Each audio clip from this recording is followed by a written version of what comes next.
Israel não colocou os palestinos em uma prisão em Gaza. O Hamas colocou os palestinos em uma prisão em Gaza. Gaza poderia ter se transformado em Singapura. Eles tinham o dinheiro. Eles receberam e ainda recebem muito dinheiro do mundo inteiro para os territórios palestinos. E o que fizeram com isso? Construíram uma infraestrutura de túneis subterrâneos maior do que o metrô de Nova York, em vez de ajudar o seu povo. Bem, eu quero começar com a acusação de ocupação. Israel estava cuidando dos seus próprios assuntos desde a sua criação. Estendeu a mão ao mundo árabe, queria ter paz com o mundo árabe. Em 1964, quando a OLP, a Organização para a Libertação da Palestina, foi fundada, a Cisjordânia estava nas mãos da Jordânia. Era Jordânia. E Gaza estava nas mãos do Egito. Era Egito. Então, a OLP foi fundada em 1964 não por causa de nenhuma ocupação. Eles queriam jogar os judeus no mar e se livrar de cada judeu no Oriente Médio.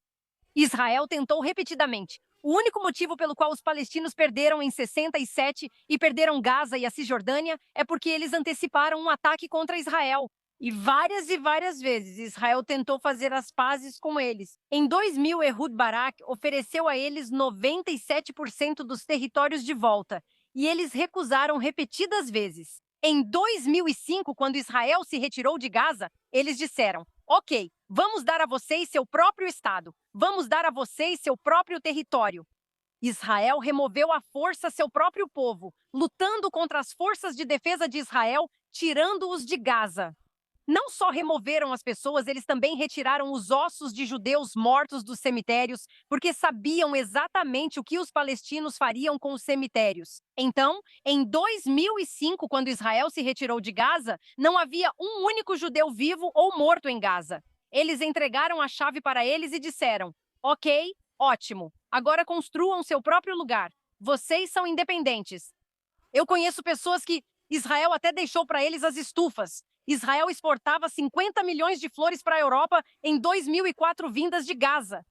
As estufas, as frutas, os vegetais, as flores, eles deixaram para os palestinos, para que os palestinos pudessem criar um setor em que pudessem se sustentar. Conheço um empresário de Nova York que arrecadou 14 milhões de dólares para garantir que palestinos recebessem salários enquanto se mudavam e mantinham as estufas. E o que os palestinos fizeram dentro de 24 horas depois que Israel se retirou?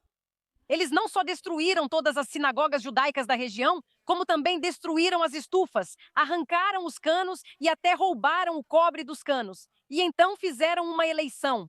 Então, na primeira eleição deles, a primeira mulher eleita para o gabinete do Hamas foi uma mulher chamada Nidal, que eles chamavam de mãe da Al-Mukawama, a mãe da resistência. E ela se candidatou com essa proposta. Eu matei 3 dos meus filhos porque ela tinha vídeos dos filhos dela. Ela os vestia com coletes de homem-bomba para irem matar israelenses.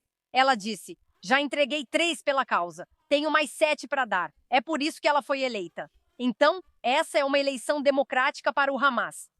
Israel não colocou os palestinos em uma prisão em Gaza. O Hamas colocou os palestinos em uma prisão em Gaza. Gaza poderia ter se transformado em Singapura. Eles tinham o dinheiro. Eles tinham mais dinheiro entrando nos territórios palestinos e ainda tem de todo o mundo. E o que eles fizeram com isso? Construíram uma infraestrutura de túneis subterrâneos maior do que o metrô de Nova York, em vez de ajudar o seu povo.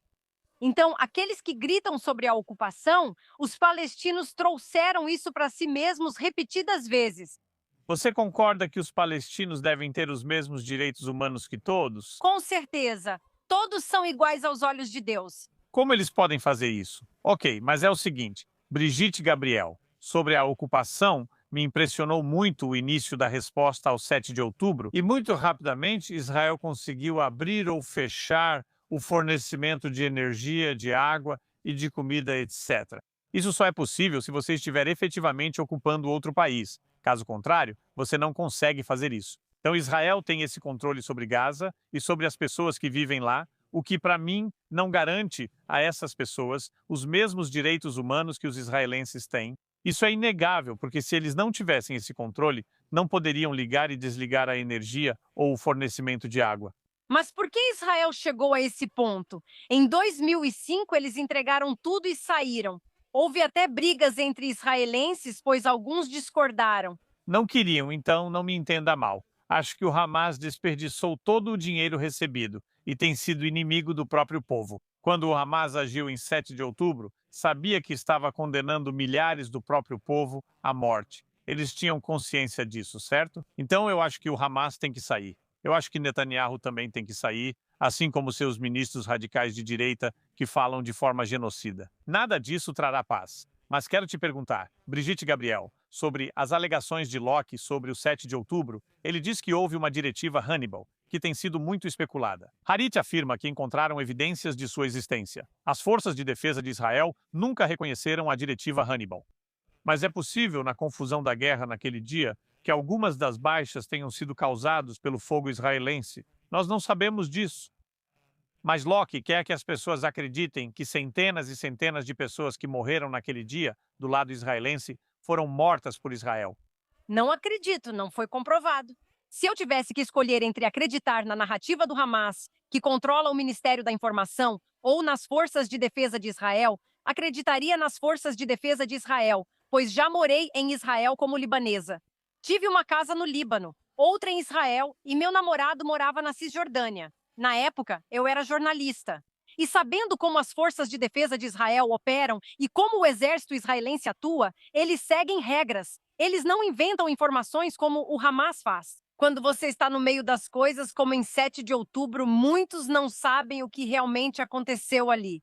Mas nós sabemos de uma coisa: o Hamas cometeu tantas atrocidades e ficou tão orgulhoso filmando e mostrando isso que chega a dar arrepios e muita gente pode até passar mal. Elas não conseguem assistir. E estou chocada que Locke nem viu as imagens. Você precisa assisti-las para entender a monstruosidade dos crimes cometidos naquele dia. Sim, Assisti a um documentário da BBC com imagens do Festival de Música. Locke foram 2 das horas mais nauseantes da minha vida. Você esteve nas redes sociais no último ano? Sim, estive. Você viu um fluxo constante de crianças mutiladas? Sim. Eu mutilei crianças. Você viu um fluxo constante de pessoas sendo retiradas? Sim. Sim, eu vi. Sim, eu vi. De nada. Como você pode sequer comparar 2 horas de filmagem com 12 meses e 77 anos desse tipo de tratamento? Então, a morte de... Mas eu tenho uma pergunta. Eu tenho uma pergunta para o convidado. Eu gostaria de fazer essa pergunta. Agora, a organização Haja pela América, que você representa e da qual faz parte, parece ser um grupo bastante patriótico. Também foi amplamente criticada como islamofóbica. Mas eu tenho algumas perguntas sobre as finanças da sua organização. Ela é financiada pela Fundação Fairbrook, que financiou o Fundo Central de Israel, a Organização Sionista da América e também assentamentos ilegais na Cisjordânia. Além disso, sua organização Haja pela América foi financiada pela Fundação Becker, que financiou Cristãos Unidos por Israel e o Projeto Israel. Além disso, sua organização também foi financiada pela Fundação EM, que financiou o Projeto Israel, o Fundo Central de Israel e a Organização Sionista da América. De que maneira você defende a paz quando a organização que você representa e presumivelmente pela qual é empregado também é financiada por organizações que investem em assentamentos ilegais na Cisjordânia? na verdade, minha organização, da qual sou fundadora, presidente e também dirijo, não apenas trabalho nela, foi fundada após o 11 de setembro para proteger os Estados Unidos contra a ameaça do terrorismo islâmico radical. Ela compartilha financiadores com quem constrói assentamentos ilegais na Cisjordânia. Você já disse o que pensa. Você já disse o que pensa. Agora é minha vez de responder. Minha organização foi fundada para influenciar as políticas nos Estados Unidos, para proteger os Estados Unidos da ameaça do terrorismo islâmico radical, vindo da Al-Qaeda, do ISIS, do Hezbollah, ou seja lá qual for a organização terrorista. Trabalhamos com muçulmanos. Temos muçulmanos no nosso conselho. Temos muçulmanos que são membros.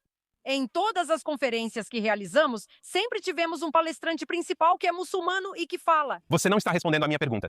Sabe de uma coisa? Eu sinto que estamos sendo ouvidos. Eu sinto que estamos sendo... Você não está me deixando terminar. Brigitte Gabriel, eu sinto que estamos ficando um pouco... Eu sinto que estamos ficando um pouco... Olha, é fascinante, no entanto, a composição do seu negócio. Não é bem esse o ponto deste debate. Certo? Não é o ponto, exatamente. O financiamento é justamente o ponto. O que destaco, Brigitte Gabriel, é que Locke tem um bom argumento sobre os assentamentos. A rápida e agressiva expansão dos assentamentos na Cisjordânia é ultrajante, ilegal e errada. Não deveria ocorrer.